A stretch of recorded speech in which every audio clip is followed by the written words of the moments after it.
नमस्कार मंडळी, लग्नानंतर होईलच प्रेम या मालिकेच्या पुढे येणाऱ्या भागामध्ये आपल्याला असं पाहायला मिळणार आहे की आता काव्य लवकरच आपल्याला आई होताना बघायला मिळणार आहे. पण त्या अगोदर पार्थ आणि काव्यामध्ये थोडासा दुरावा निर्माण होणार आहे.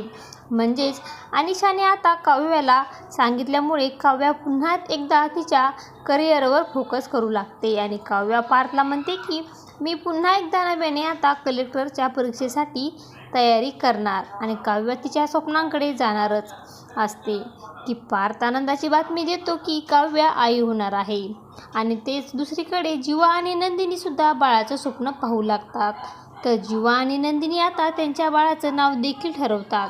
पण मात्र नियतीच्या मनामध्ये काहीतरी वेगळंच असतं आणि जीवा डॉक्टरकडे नंदिनीला चेकअपसाठी नेतो आणि तेव्हा डॉक्टर त्यांना एक वाईट बातमी सांगतात. नंदिनी आता घरी येऊन सगळ्यांना सांगते की माझं आई होणे खूपच कठीण आहे.